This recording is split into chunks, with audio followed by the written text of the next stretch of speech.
Hello, আসসালামু আলাইকুম। কি অবস্থা সবাই? কেমন আছেন? অনেক দিন পর এত মজার মজার খাবার আজকে রান্না করেছে। আর সাথে যদি ঘি থাকে, গরম গরম ভাতের সাথে মাছ ভর্তা, আলু ভর্তা, ডাউল, ডিম ভুনা।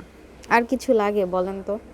সত্যি বলতে আমার ঘি এত বেশি পছন্দ, তবে আপনার ভাইয়ারও যে এত বেশি পছন্দ এটা আমি জানতাম না। তো ঘরে বাইরে যে পেস্টটা আছে, এদের ঘিটা আসলে অনেক বেশি ভালো। কালকে আপনার ভাইয়া নিয়ে আসছে গরম গরম ভাতের সাথে মাছ ভর্তা আর আলু ভর্তা দিয়ে খেতে এত বেশি মজা লাগছে, কি আর বলবো। আসলে অসম্ভব মজা। আর এই ঘিটা মনে হচ্ছে যে খালি খাওয়া যাবে এমন একটা, এই ঘি দিয়ে শুধু গরম ভাত মেখে যদি আপনি খান, তারপরেও এটা স্বাদ আসলে ভোলার মতো না, অনেক বেশি টেস্টি।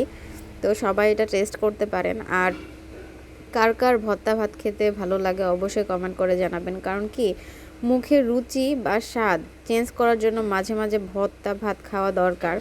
একঘেয়েমি আসলে কোনো খাবারই ভালো লাগে না। কিছুদিন যাবৎ আমার মুখের রুচি একদমই ছিল না, একদমই ভালো লাগছিল না। আপনার ভাইয়াকে বললাম যে আসলে একটু ঘি নিয়ে এসে দিও, তো ঘি খেতে ইচ্ছা করছে।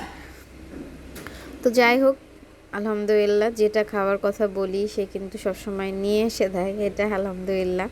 বাট আমরা বউরা কিন্তু অল্পতে সন্তুষ্ট থাকি না, তাই না?